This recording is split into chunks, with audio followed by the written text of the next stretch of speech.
weltare ɓiɓɓe fulɓe andu diine maɗa fedde heblo sukaɓe africa weltare tv takkusana yoni to likseyba gorgol to belendendi to ganki to wuro djibi alpha to tulde baari to seyyena wuro molo to seyyena gabaɓi to wajjo bosoyaɓe to gurjuma to sinthiane gurjuma to dar salam ko on takkusan juula ha to galle ceerno amadou tidiane alpha mama siri ba to moderna ha to galle makko samasa kidira galle makko samasa to killinkara kay hayde ko taari ɗum kala ene jeeya e gardini kabaruji men to leydi Mauritanie douane ɓe to gollotoɓe to aéroport Nouakchott kolliri tigui wonde teeɓima médicament ji kewɗi ɗi moƴƴani woni ko wiyete contrefaçon to bowal laaɗe diwoje ngal ɗum tum si Nouakchott to leydi Sénégal may jaaha to kidira ton ko agent eaux et forêt goto nanggunoɗo gaynako ko on gaynako yooɓi fittade makko kedde leydi Mali to poste gendarmerie mo Massiguet e nder fande joyla ko gendarme ko poste gendarmerie goto yana toon gendarme goto wasi en fittade mum jamboreɓe ɗiɗo kadi mbarmi hen kedde Afrique ma en jabbo Alassane Oumara Mbocco habaruji men jolam jaɓeri ma jaa ha to leydi Brésil to Royaume Uni to leydi Palestine ha to Afghanistan bisimilla mone ketki hotondirte joni pren paccere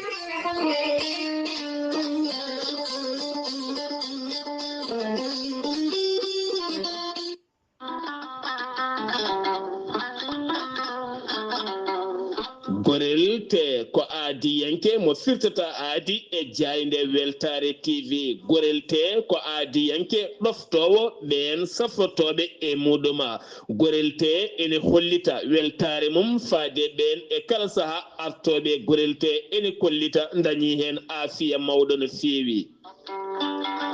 gorelte ko haako moƴƴo iwru ko tokkore dinnoro ari ko wallude e safrude ha moni kala daña aafiya muɗum on joguiɗo AVC cardiaque ƴiƴam dogata e ɗaɗi mum ɓandu jaaɗoru ɓandu wuloru neɗɗo tuƴiɗo mo nangata taare kala mum de gorelte ene humta on haaju gorelte noon sa yiɗi andude ko jangta e mum ko kala jahata koto Google mbaɗa www.gorelte.com ma jangan hoorema kala gorelte an tuƴiɗo donkuɗo yaade juma e jama ni jokkoyde enɗam kala musalla ɓandu no fotiri kala gorelte ene momta ha laaɓa e ballal jomiraɗo o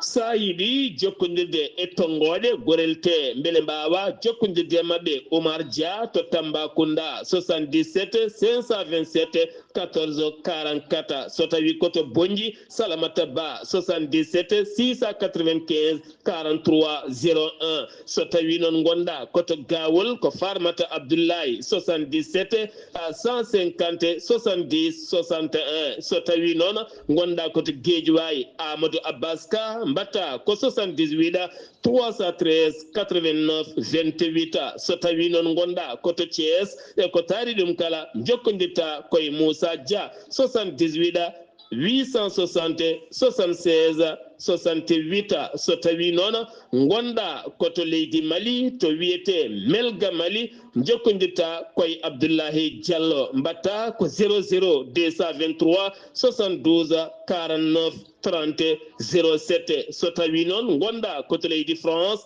jokkodirta koye Harouna Gayda 06 50 99 64 43 so tawi koto États-Unis d'Amérique gonɗa jokkodirta koye Abousso Kawral Fouta Business +1 34 77 01 56 77 musidɓe tedduɓe gorelte kawis ɓolo e muɗuma.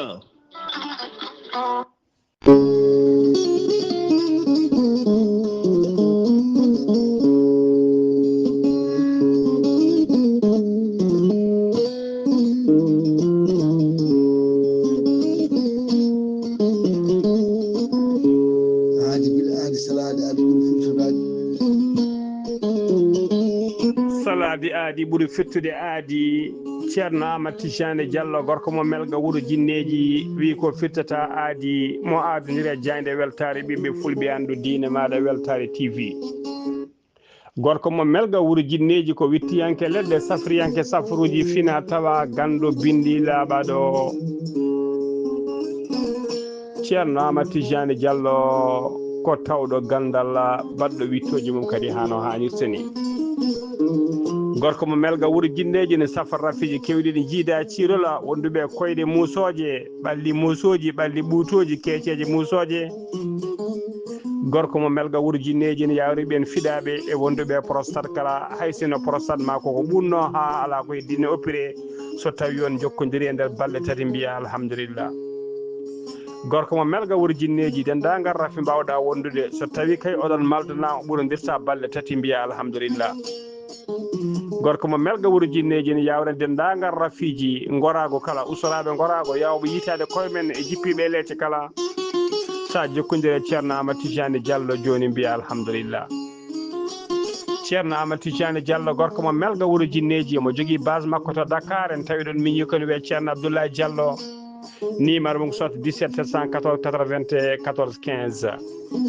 to melga so ceerno Amadou Tijani Diallo gorko mo melga wuro jinneji ne jogui base mum to Dagana Mauritanie ha to Rosso Mauritanie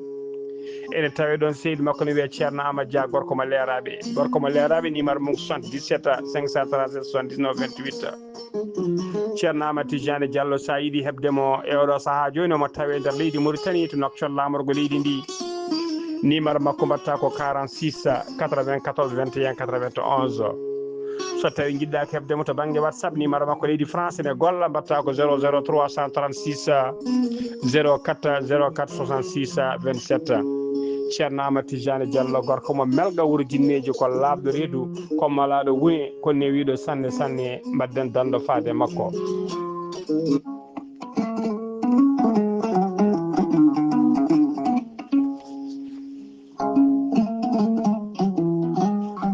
Mandema Sa Keita ko gorko pullo hen banggue ko mani ganke hen banggue gando bindi mo gandal mum memoto mo gandal mum yirto guite. Mandema Sa Keita gandal makko ɓuuri yarude koye ngaluji tawi ko ngaluji cuudotoɗi e nder less leydi ko wayno kanŋe ko wayno jama boksitede ndangal ngaluji cuudotoɗi e nder less leydi so tawi koye on fanno dillata jokkodire Mandema Sa Keita so tawi kay ɗiɗi sertude tampere ha laaɓa mbiya alhamdulillah. Mandema Sa Keita ko gandaɗo no feewi e nder dongre Afrique ha tengti noon e ɗeɗo leyɗele to kanŋe to jama e to bokside yilete ko wayno to leydi Côte d'Ivoire, leydi Mali, leydi Mauritanie, leydi Burkina, leydi Angola, leydi Mozambique, leydi Zambie, dendagal leyɗele to kanŋe to jama to bokside yilete sawi Mandema Sa Keita ma yimɓe mbiya o hayatu ayi gando bindi ayi gando ayi neɗɗo kawniɗo ayi neɗɗo nunɗuɗo. Mandema Sa Keita tengtinde nunɗal makko so tawi onon jokkodiri o namdata komo hoore kuɗol o namdata komo avance ala o gollante ha ɓerde ma ɓuuɓa ha jiiya ko jiɗɗa keeɓa ko jiɗɗa ko gadda ko kaldun ɗon. Mandema Sa Keita sali tan ko jaam. Mandema Sa Keita mbiɗen gorko pullo hen banggue mani ganke hen banggue oɗo saaha mo tawe to Ségou e nder leydi Mali sa yiiɗi hebde ko ɓurɗo yajje a yiiɗi jokkodirde makko numéro makko ko 00 223 ko indicatif leydi Mali mbaɗa 76 68 45 99 Mandema Sa Keita mbadden dando faade makko.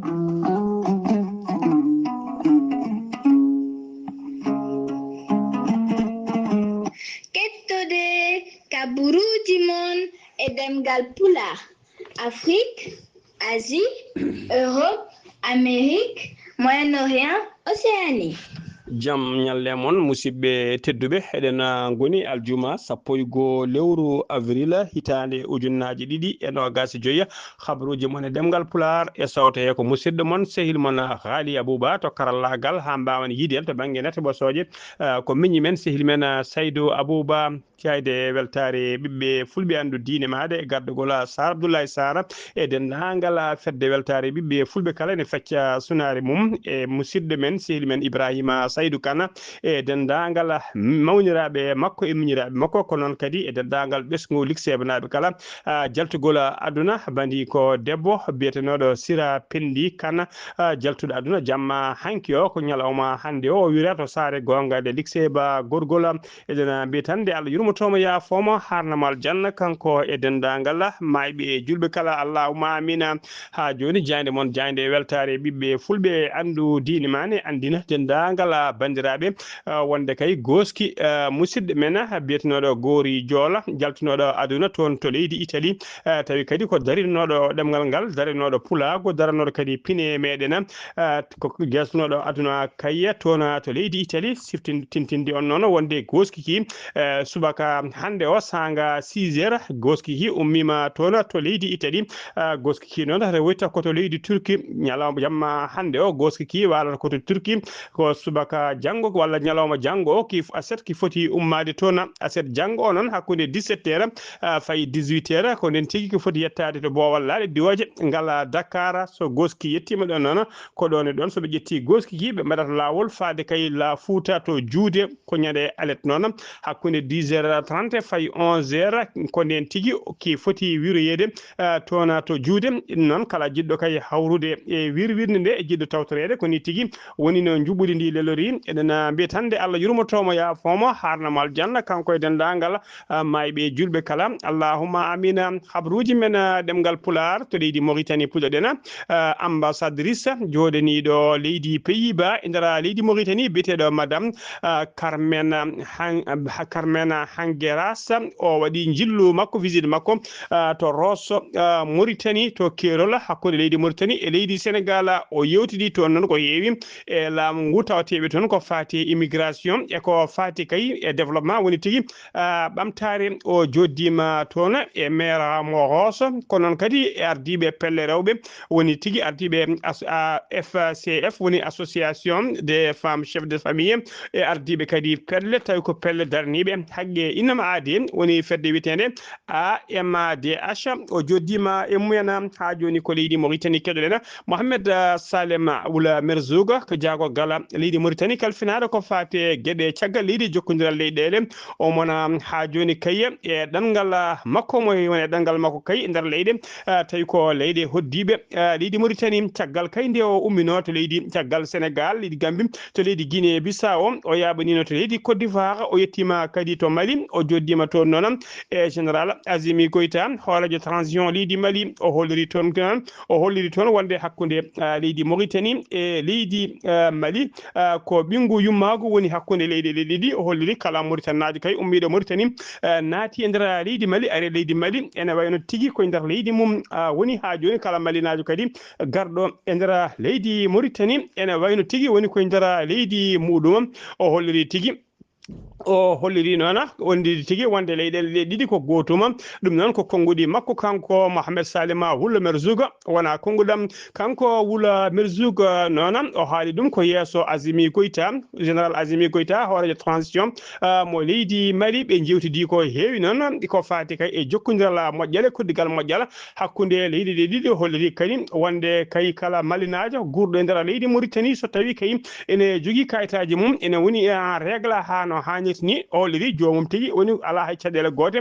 jomum woni tigui koye sécurité et stabilité caggal ɗum noon ko adi komo ya kay o weeɗi général Azimi Goïta ɓatake tawi ko ɓatake mo nanda mum Hammed Cheikh Ghazouani windi faade muɗum ha joni ko leydi Mauritanie keɗoɗen douane mo leydi Mauritanie gollotoɓe to Bowal Laaɗe Diwoje tum si Nouakchott ɓe teɓima toon noon quantité kewɗo tawi ko faux médicament woni médicament ji ɗi moƴƴani Mauritanie ɗum noon ko alkamisa hanki o sappo lewru avril hitande ujunnaji ɗiɗi e no gase joyiya ɓe tawi fo médicament o noon kene suuɗa e nder bagsuji voyageur goto jippinoɗo ɗon o tawrama kadi omo jogui butelaji tawi ko butelaji vide e nder bagsuji makko ɗina butelaji noon sikka tigui wonde so yettinoma e nder noctoɗo yinno tigui ko lowtude majji médicament ji guila siroji ha e poɗɗe kala oɗo saaha kala noon siftinde on douane woni koninkoɓe faggudu tawateɓe to bowallaɗe diwoje ngal tumsi e kala saaha nde nangga tawi ko quantité ji kewɗi fo médicament ji yinnoɓe nannude e nder leydi he ha joni ko leydi Mauritanie keɗoɗen jagorgal leydi Mauritanie kalfinare ko fate jangde tonde e wittoji scientifique o waɗi annulé woni tigui o firti ha suuri lerde kay subgoji tawi ko subgo aseɗa hanki o kamisa hanki sappo lewru avril o firti ha suuri lerde ɗin subgoji tawi ko subgoji suɓa étudiant ji joɗino kay suɓade guila ñande nogas jeeɗiɗi lewru février 2025 e suɓade kay ɓen wonoɓe tigui ɓen wonoɓe délégué ji mabɓe ɗina subgoji noon teskanoma waɗino karele kay dillere mawde no fewi e nder campus universitaire he ko ɗum saabi noon kanko ministre o waɗi tigui annulé ɗiɗon subgoji ha joni ko leydi Mauritanie kedoɗen direction générale du budget mo leydi Mauritanie erima dendagal ɓen retraité ji guilay civil ha e militaire kala wondude parlementaire nde binditto kay ko ɓuuri yawde e jade e nder binditto kay nde mbawa tigui beele kay ene mbawa mbiwa winditade kay mbawa hessitinde e dendagal kay mbawa wonde en règle kay ko fati ha mbawa hebde pension ngaji mabɓe holliri noon wonde kay direction générale des budget e nder kala wilaya e kala nder wilaya e wollide tigui ne afitono ko wiyete guichet muɗum e nder kala muqarɗaji kadi e nder centre uji d' état civil kala eɓe tawi toon kala garrowo noon yo ardo kay carte mum d' identité national wawa tigui beele bindida golgol noon ene wawa latade ko addi ñande capantati lewru juin 2025 kala noon mo arani winditade kay mo arani hessitinde kay bindidigol muɗum yo andu pension muɗum koko jogori dartinede ha joni ko leydi Mauritanie keɗoɗen Mohamed Cheikh El Ghazouani hoorejo gendi Mauritanie o noddi batu gon batu noon o noddi ko ɓen wiyeteɓe le waali woni gouverneur uji Nouakchott ɗum ko alkamisa hanki o ɓe joddi batu ngu noon koto galle lamorgo to Nouakchott ɗum noon ko nguɗo batu noon ko gollo noon waɗi lawol ɗiɗi ɓiwol kay e nder deuxiéme makko manda komo joddo kay komo bismo e ɗiɗon tawi ko waaliji woni gouverneur uji ɓe Nouakchott koɓe lawol ɗiɗiɓol noon komo joddo e mabɓe e nder oɗo deuxiéme manda wonno mujibu batu ngu noon ko yidde yewtidde e mabɓe kay wadde ɓeto kadi ƴewde so tawi kay jamiroje o rokkunoɓe batu ɓennu ngu so tawi to ɗum yarat tawi kay ɓene toppiti ɗum hano hannirta ni e yidde tigui so tawi ɗum ne rewi lawol ko wayno kay darde nde deɓɓoti darade ha laato no hannirta ni ko wiyete école républicaine e nder leydi he ha ko fati kadi ha ko fati kadi e ɓen tawa kadi ko ɗannotoɓe naata e leydi he kala saaha tawi ko ɗenne woni clandestin wondude tigui e kala haqqeji innama ade beele kay e gueɗe poɗɗe ɗanne suuɗari kala beele ɗum ɗon kala eɓe daari haɓade ɗum ha no hannirta e toɓɓe kewɗe goɗɗe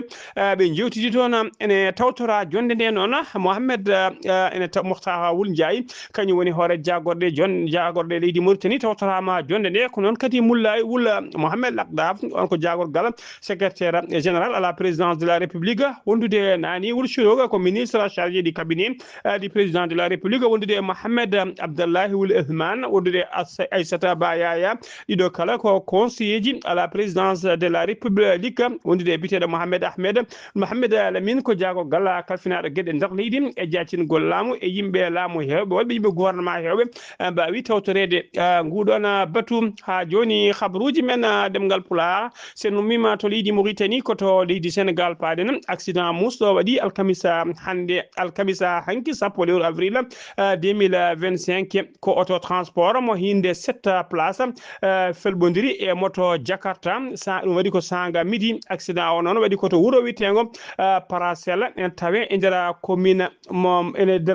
mo mbatta Khouna e nder région mo Kaulaka yimbe dido mbasi hen pitali men goto e maybe hen non taskama tigi ko dadido tawi kadi ko dadido mo hinde FDS woni force de défense et de sécurité gonnodo e congé mum goddo o non ko suka debbo betinodo Yasina Diop kanyum tigi woni basdo hen fital mum jeedo to wuro wiite ngondo fana masigen ko sapeur pompier non kanyum tigi ngari jetti don goski didi kala mbawino dum to morgo hôpital régional mo Kaulaka ha joni koy on fannu accident ji kedden jen ha to wuro wiite to jento 6 kilo non ko accident wadi to non tawi ko auto transport biyetedo transport auto on non winda hen go Cheikou Chérif ko on camion de on ko camion tigi felmi ko camion o felmi camion non ko camion alkamisa hanki wadi ko alkamisa hanki sanga 17h woni 5h kikide to 6 kilo fande Kafrina accident onon wadi maydo hen goto e barmube dido chauffeur onon chauffeur onon saskama tigi koko dani no o volant kanko chauffeur auto koko dani no ko adi kay ko mo felmo o dona ko adi tigi ko mo felmo o dona camion Zakaria so non kany woni mawdo garage Kafrina o holliri tigi o wadi eran kay alay sagila bele kay ko wite dodanuji wala gendarmeaji couché enen bade tigi e dowa laabi he bele dumne usta dogdu no fewi usta accident ji e nder leydi he ha joni khabruji men demgal pular to leydi Sénégal ha joni yeso yimbe hewbe arnobe kay tawtorede ko wiete levedi ko betnodo Mamadou Badio Camara gonnodo président du conseil constitutionnel mo leydi Sénégal jaltudo aduna Bassirou Diomaye Faye non suuti tona kongodi mum yeso yimbe gouvernement hewbe yeso famille makko e arde kay wadde mo hommage tawi kadi ko hommage mawdo no fewi halde golle makko kay e nyam golluji makko e ɓure kay darde makko nde o daranno kay ko faati kay e darde o daranno gollanade e leydi Sénégal e postoji kewɗi kay ɗi o halfino noon ɗum noon ko yidde hollude kay darde makko darino ha joni ko leydi Sénégal keɗoɗen Mansour Faye ko gonnoɗo jagorgal tawi ko jagorgal kalfinagal ko fate ya garta e laamu Macky Sall ko kanko kadi banduma gorko Mariam Faye Sall ex première dame mo leydi Sénégal o holliri tigi wonde kay e hello makko Facebook wonde yo yimbe gandu aduna fof yo andu kadi wonde ha joni ko kaɗaɗo yaltude leydi ndi o holliri alkamisa hanki o sappo lewru avril tande ujunnaji ɗiɗi e no gasi joyi e saaha kay o yinno ƴettude avion makko wadde ɗangal makko ko ɗon tigi o haɗa jolde kaɗon avion o wi noon ete kay cour suprême nana siifi ordonnance tawi ordonnance o ko numéro 12 tiré 2025 rokkudemo kay yamirore rokkude ndimago makko kay yaadi nde o wela kala caggal kay nde o haɗanno yaade ngol to lawol o wi noon gila ñande no gasi jeetati lewru mars juge tawi ko cour suprême sifi kayide hollude tigi wonde kay o labbinama ha laaɓi kala to wela yaade e nder leydi ha caggal leydi kala omo wawi yaade ha no haalis ni kono o holliri ɗum de laataki sabuɓe kadimo ƴettude laana makko ndi o ka ñalawma alkamisa hanki o ha joni ko leydi Sénégal keɗoɗen DNL ko délégué NLT ko délégation nationale de lutte contre la traite des personnes ko catala halfinaɓe ko fate waɗoɓe trafic yimɓe ngal catal noon holliriɓe teɓima kay sagataɓe jeeyoto Saint-Louis tumaɓe kay yinnode nannude yimɓe e ɗanninde yimɓe sanne suuɗi tawi ko faade toon to leydi Espagne tawi kadi koye lawol ndiyam ɓe ponno rewnude ɓen ɓe ɓendinama noon yeeso procureur de la République auprès du grand instance de tribunal grand instance mo Dakar ha joni ko leydi Sénégal keɗoɗen Simon Pierre Faye kañum woni rédacteur kadi ko rédacteur en chef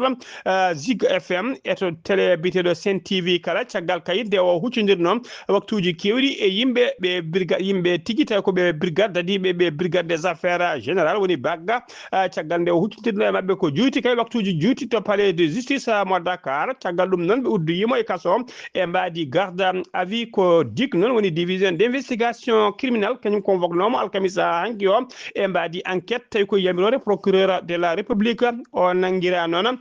ko sudnodemo konngodi kay ko saktudemo kabaru kay SNTV ha e nder hello makko Facebook kala ko fati kay e jaltugol fati tigi ko fati e jaagol woni voyage Elhadji Ousmane Sonko hoore jagorɗe to leydi Côte d'Ivoire ha joni ko leydi Sénégal keɗoɗen to ñogotirib aljuma hanki 1 lewru avril toon to ñogotirib ko camion goto feri toon sagata gorko goto mo duuɓi 50 e dow lawol national numéro 4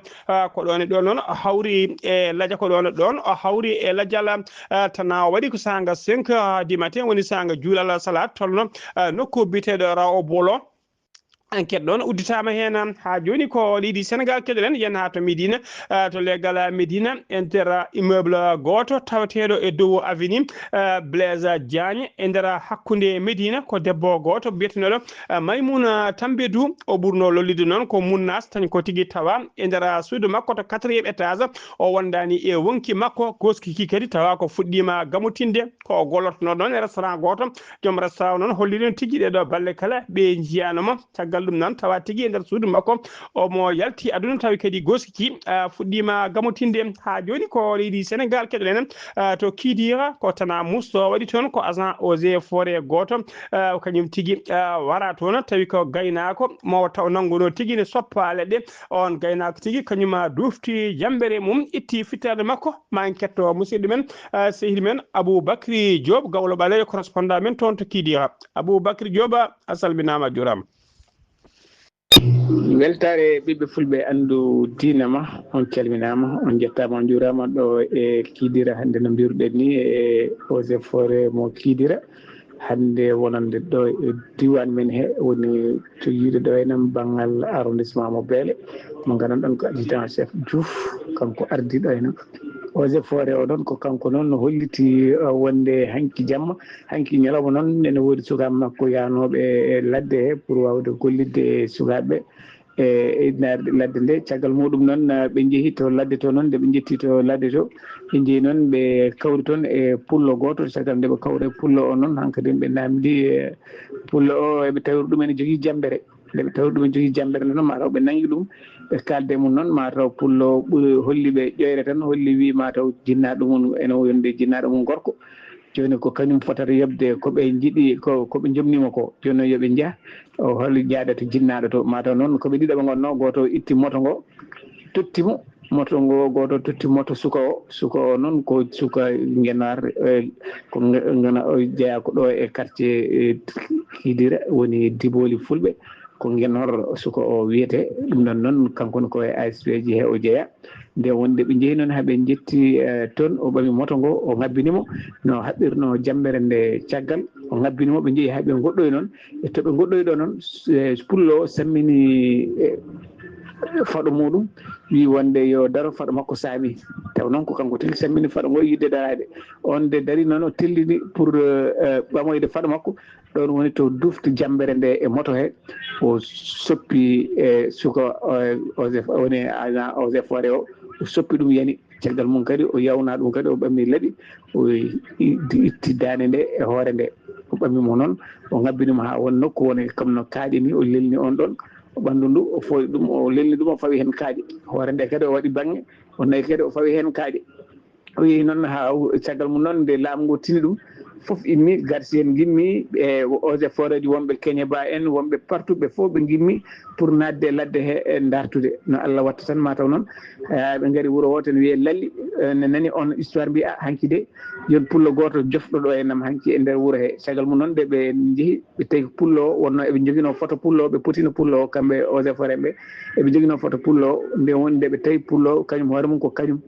nde ɓe kolli pullo photo noon ɓe mbi oɗo de ko an o wi aha ko mino kay o wiɓe noon an alamo kaɓɗa hanki e eaux et forêt naɓɓe o wi mi haaɓe mabɓe kay o wi mo kaɓɗa o wi mi warimo ɓe mbimo nden noon jehen kolliyatmo kollamin to mbarɗa on waktu noon ɓe degginimo ha holloyimo ha to wannomo ɗo e nam caggal mum noon ɗo won to ɓe ƴetti kooro ɓe nayi ɗum Tambacounda pour nawde junngo laamu nawti ɗum to Tambacounda eyyi suka on noon ko ɗo jeeya e nder commune mo Kidira e leegal biyetegal Diboli fulɓe ko toon o jeeya ɗum ɗon noon ko suka ASP wonno e ɗo hannde e diwan meɗen ko hunde nde nganndanɗa ene yurmini kadi ko hunde nde nganndanɗa kadi ene muusi ko ɗum woni ko heewi ɗo e nam Kidira weltare ɓiɓɓe fulɓe andu diina ma ko musidɗo moon sehli moon giɗo moon Aboubacry Diop lollirɗo gawlo ɓaleɗe ɗo e Kidira Allah jarama on jarama. Aboubacry Diop golle ma jooɗi peewi en mbiyata tan yo Allah hanan en tanaji baɗini henen habaruji men ɗemgal pulara sen ummima toon to Kidira paaɗen koto leydi Mali ko poste gendarmerie mo Massigi tawateɗo e nder région mo Dioyla waɗa tigui jangu tawi ko jangu sebbitiɓe ɗum waɗi ko sanga midi ko sagataɓe joguitiɓe ɗon ɓe cuwata o andade tawa kañumen mbaɗi jangu ngu e nder jangu heɗen teskama dadiɗo goto wasi hen fittade mum jamboreɓe ɗiɗo kadi woni civil en ɗiɗo kadi mbarmi hen e wiide Adama Togola kañum woni préfet diwano habaruji men kedde Afrique ma en jabbo musidɗo men Alassane Oumar Mbodj. Alassane Oumar Mbodj a salminama juurama. en calmitima Ghali Abouba en calmini dendagal hettiyankoɓe Ayawo TV kabaruji ɓuuri tengtude e dongal Afrique e ñalawma hande o puɗoɗen ko leydi Mali toon Alkuseyni Togo ko kanko woni gardiɗo kay jayinde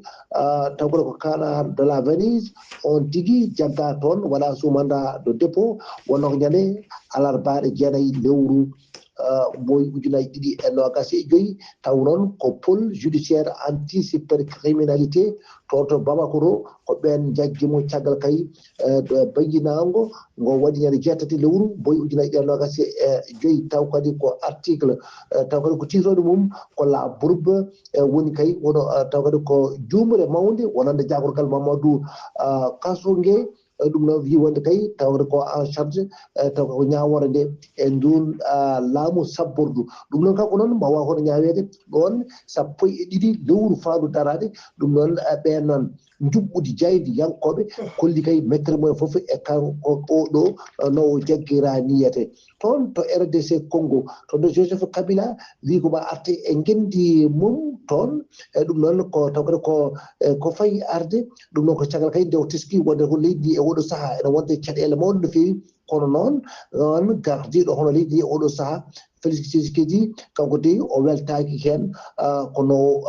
o weltaki e on wi wonde kadi en arta e leydi ndi tawno wonde amo tumimo ko kanko woni caggal ɓeɗo noddeteɗe M23 ɗum noon kadi no wiiri ni amo arta ni o artata ko banggue funnague leydi ndi ɗum noon dey e oɗo saaha haqqillaji ko toon goni tigui rigui toon to Gabon en heddi e ñalawma kadi goto aɓe kadi aɓe cuuɓo hoorejo leydi hono mabɓe ɗum noon ko ñalawma janggo o wonata sappo e ɗiɗi lewru mboyi ujunaji ɗiɗi e nogas e joyyi ɗum noon taw noon kamɓe ɓe ƴamoɓe koɓe jeetata ko goto woni hen debbo oɗo noon taw ko lundiyanke biyeɗa hono Alain Claude Billy o wiite hoorejo leydi mabɓe ɗi hono Brice Colère Goli Nguema kanko haydara ala ko haali e ñamale kay ɗeɓe ndewete e oɗo saaha toon ɗum noon o wonno fonno artude hen o haalana kadi ñamale ɗe e kono noon ala haydara ala ko haali e ɗen ñamale Ghali Abouba ko ɗum de tonguɗen habaruji men e dongre Afrique e ñalawma hande o taw wonno koye dande musidɗo moon Alassane Oumar Mbodj gorko mo sala ɗo ko gam weltare Ayawo TV. Alassane Oumar Mbodj golle ma jooɗi peewi ko anoddi kabaruji men e nder dongre Afrique toon to leydi Gabon kadi ko ngolɗo woni lawol garwanigol togui ko leydi Gabon heeɓi indépendance faade ñalawma hande o ko leydi ndi ene yaaha sungoji tawa famille Bongo ala hen kabaruji men joolam jaɓeri koto leydi Brésil puɗorɗen biyeteɗo Zaire Bolsonaro ko gonnoɗo hoorejo leydi Brésil o nawama aljuma hanki o dar to hôpital tawi kadi ko hélicoptère arinimo caggal kay nde o teski musalla mawka no feewi kan musalla noon ko nde o waɗno jangu tawi kadi ko laaɓi o fiino guila 2018 e kala saaha noon ɗum ne arte makko hawa antire ko kan musalla kadi woni ko arte makko kanko Zaire Bolsonaro noon kadi gonnoɗo hoorejo leydi Brésil o o yara e ñalawma hande o e duuɓi capanɗe jeeɗiɗi koto leydi royaume ini paɗen Dimitri Ovsiankov ko ancien ministre russe ko ɓattiɗo kadi Vladimir Poutine hoorejo leydi russe o ñawama aljuma hande 1 lewru avril 2025 to tribunal britannique o ñawama noon ɓe taƴinimo omo lelo lebbi capanɗe 4 e nder kaso omo yaara duuɓi capanɗe e jeetati koto leydi Palestine paɗen défense civile mo Palestine ɓe kollori aljuma aljuma hande o 1 lewru avril wonde yimɓe sappo tawi sappo fof ko galle goto mbasi pittali men ko waraɓe e bombardement mo leydi Israël waɗi e mabɓe hen jeeɗiɗo e nder sappo waraɓe hen jeeɗiɗo ko sukaɓe tokosɓe on bombardement noon walla ɓen oɗon tana waɗi koto nokku biteɗo Khana Younes sappo waraɓe noon ko yaroɓe tan ɓurɗo famdude on yaade duuɓi 3 ɓurɗo hewde duuɓi o yara koye duuɓi 56 koto Afghanistan uddirten kabaruji men worɓe tato mbarama tawi ko nangganoɓe ne ñaawa kay ñawore wargo ko ñalawma aljuma hande o noon wonkiji mabɓe itta tawa wadde